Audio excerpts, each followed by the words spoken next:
I know we are all incredibly blessed but I think personally this was a really great, a blessed message for me. There's so many things that happened in year 2023, and I pray that we are able to prepare a good life resume as we are heading to close year 2023. We have several important announcements to make.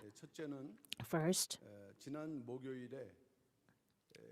last Thursday, the Presidential Board of the Korean History Redemption Academy visited our church. There were 2 pastors from Daejeon and Ulsan and Gwangju, and there were 4 pastors from outside of our church, and then 3 pastors from our branch churches. Currently, our church is going through a state of conflict due to legal issues. So they visited us because of this to tell us that there are great difficulties in progressing forward with the Academy for the History Redemption in Korea. So they wrote this appeal letter, which is titled, "We plead with Pyungkang church members."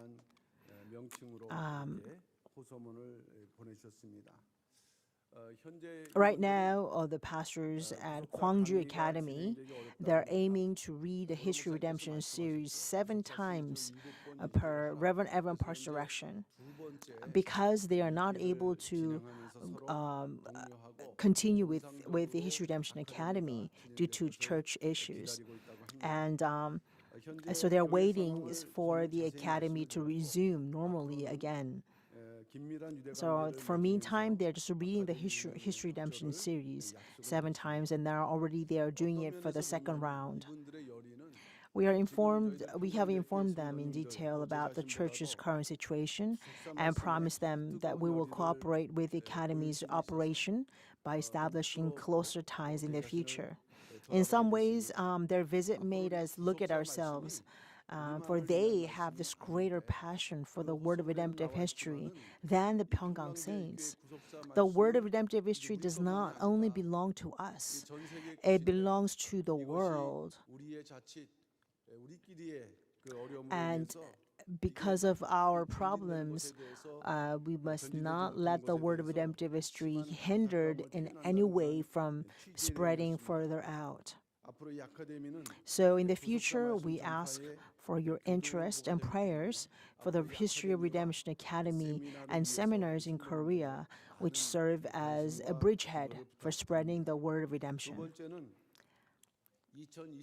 Second announcement is for the organization of the 2024 districts and departments. After our third service today, there will be general session meeting for 2023. And amongst the agenda is the organization of the districts and departments for 2024. There will be some changes to the organization next year, which I have informed earlier to church officials. And because this also involves our saint members, I would like to inform you a bit at this time. And at this time, I would like to explain to you the standard by which we made the decisions to change or modify. So even if they may pose some discomfort or inconveniences, we really ask you to accept them by faith, because we are really trying to do our best to minimize any challenges or hardships. First of all, our district numbers have been reduced to 27 from 33.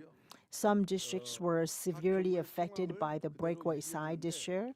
So the reduction does not mean that these 6 districts are removed completely, but this is just a system that we will use to maintain our district running for a while.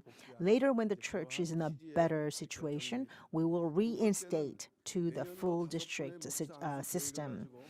And secondly, we have appointed ministers with expectation that 5 of the evangelists will be appointed as pastors next year. We plan for pastoral ordination in March and April next year. Our current evangelists have been trained very well these past years, and some are in the prime age to be ordained as a pastor. We know that they are well qualified to become pastors, and now they have to pass the pulpit exam. So we ask for your understanding if you have not been assigned with a pastor right now, but some of them will. And all of these male evangelists who have been assigned in the pastor's position in your district will be ordained next year. So we hope that you will be understanding about this. And third, we try to maintain the departments the same as much as possible. We are in a critical time when the breakaway side is posing a lot of problems right now. So if we were to change too much, then that change might bring much confusion to our church departmental system. So we try to keep 2023 structure as much as possible and just made only minor changes. Fourthly, the elders in charge of districts and departments were assessed as needed. The reason for this is because more than half of the elders in charge of district or departments went to breakaway side. So this next year, even the retired elders are asked to be reappointed to the districts, and some departments will have different elders assigned.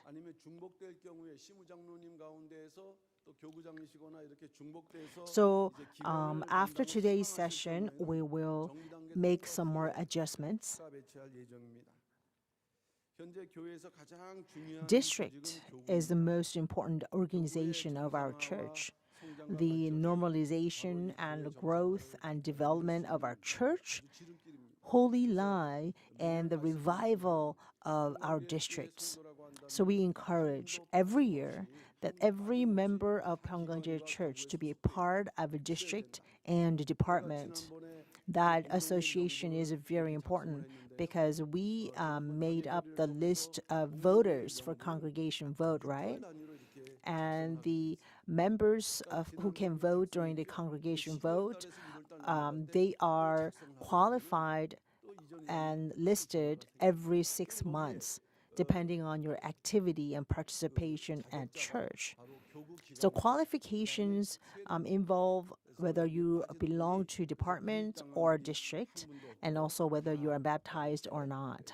So I hope that every one of the church members of Pyungkang will be part of either district or department. Third announcement concerns our 2023 Victory Day's 10th anniversary Thanksgiving service and a special booklet publication. The upcoming December 17th is a Victory Day, and this year will be the 10th anniversary.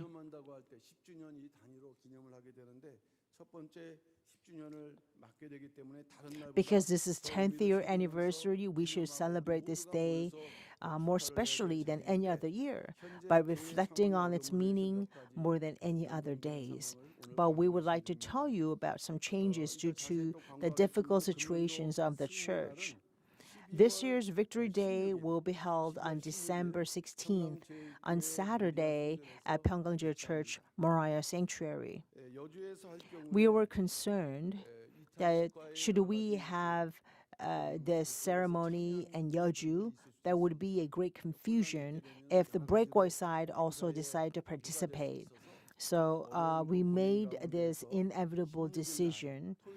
So on Saturday, which is 16th, at 11 o'clock in the morning, right here in Moriah, we will have the special ceremony for the 10-year anniversary Victory Day. So we will have a various photo exhibition as we did during the 30th anniversary for Moriah. And in particular, To celebrate this 10th anniversary, the Evangelism Department has published the fourth volume of the True Peace Special Edition on Hwesan. What makes this book more special than other books is that it systematically organizes the lifetime history of our founding pastor, Reverend Evan Park, and the early days of the church. Let me read the introduction sent by the editorial team as follows. It presents the nearly 100-year-long history of Hwesan Reverend Evan Park's life, from his birth in 1928 to today, 2023. It also will have story on his childhood, 3 years or 6 months, 7 days his prayer in Mount Jerry, his missions field in Erie, North Cholla State, and Busan in 1960s. Also presents timeline history from Dongmasan Church to 평강제일교회 Church era. Also has testimonials from Mrs. Min Kap-shik, Mrs. Reverend Evan Park's wife, Elder Chun Guk-hwa, Pastor Yoon Cho, the leading figures in our church history. It also contains Reverend Evan Park's sermon from 1976 entitled Remember the Days of Old and Consider the Years of All Generations, and sermon from 1979, The Unstoppable Work of God. The special edition is a history of Reverend Evan Park and also history of our church and our personal and family history as well. Hardcover is 15,000 won, and the soft copy is 12,000 won. And we encourage every household to keep a copy, and may this be a good tool to explain the life of history of Reverend Evan Park. We will have a limited print because we don't know how many prints will be needed. So it might be sold out on the day of victory, but we will first make it available for our overseas pastors and the church members as well. And so I encourage you to highly recommend you to purchase this book. And there are actually many areas where I'm curious about the history of our church and our founding pastor. The more we know about history, the more we can love our church and to understand who we are. And so our church has a very important burden and mission in history. So I hope that this will be part of everyone's family. Lastly, I would like to announce about the relay fasting prayer.